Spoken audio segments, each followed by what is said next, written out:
রে বেলাল, এটা কেমন জুলুম, কতদিন হলো তোমার কণ্ঠের আজান শুনি না। বেলাল রে, তোর কি মন চায় না আমি নবীর জিয়ারতে আসতে? বেলাল আয়, আমি নবীর জিয়ারতে আয় রে বেলাল আয়, কতদিন হলো তোমার কণ্ঠের আজান শুনি না।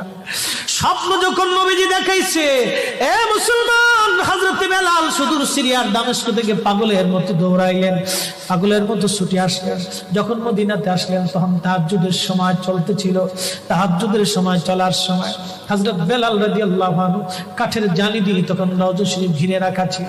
ওই জালির পাশে বসে বসে জালির সঙ্গে মাথা ঠেকাইয়া নবীর পাগল বসে বসে গুনগুন গুনগুন করে কাঁদে আর বলে, হুজুর আপনি আসতে বলেছিলেন, গোলাম এসে হাজির হয়েছে। নবী গো, আজান দিতে বলেছেন, আমি আজান দিলে আপনি আগে নামাজ আসতেন, এখন আজান দিলে কি নবী আপনি নামাজে আসবেন? হুজুর এখন আজান দিলে কি আপনি নবী নামাজে আসবেন? নতুন মুয়াজ্জিন আসছে আজান দেওয়ার জন্য, এসে দেখে নবীর মুয়াজ্জিন বেলাল কাঁদে। ডাক দেখে মদিনাবাসী শুনছো, নবীর মুয়াজ্জিন ফিরে এসেছে, বেলাল আসছে, বেলাল ফিরে আসছে।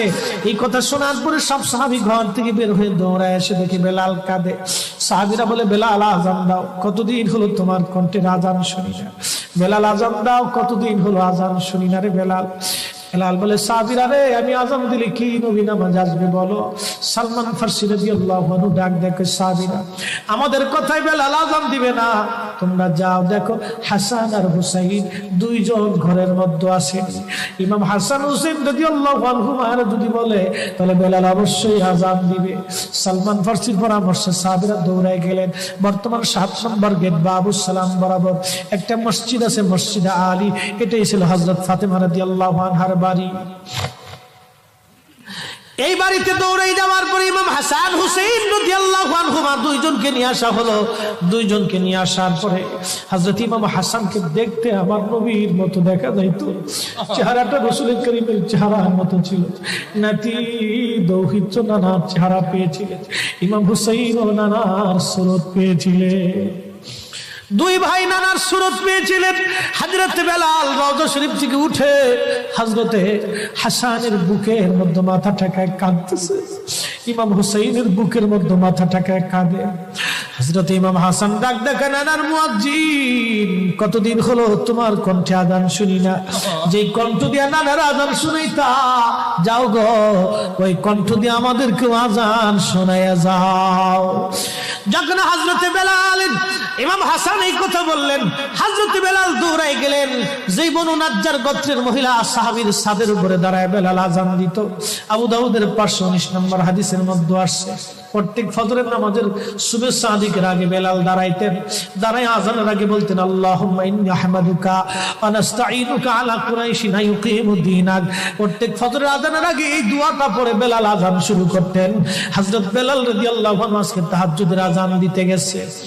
আজান দিতে যাওয়ার পরে হযরত বেলাল যখন আজান দিলেন, আল্লাহু আকবার, আল্লাহু আকবার, আজানের মধুর ধ্বনি সারা মদিনার রন্দে রন্দে ছড়িয়ে গেল।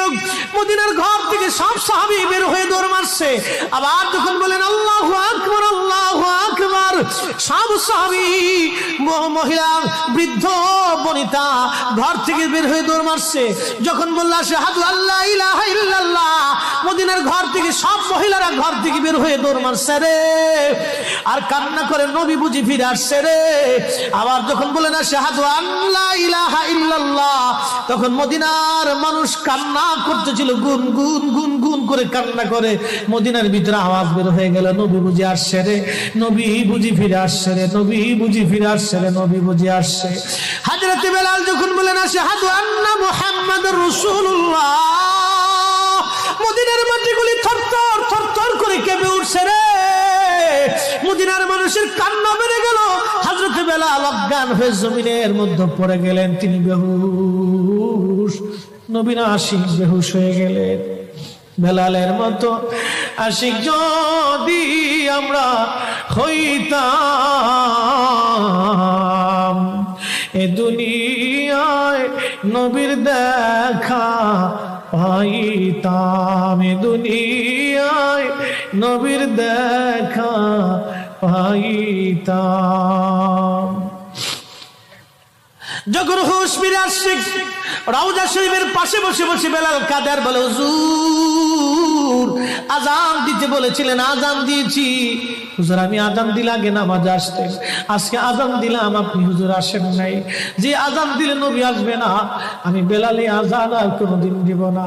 হযরতে বেলাল কিছুদিন পরে কলিজা ফেটে নবীর বিরহ বেদনা সহ্য করতে না পেরে তিনি চলে গিয়েছিলেন পরপারে, কলিজা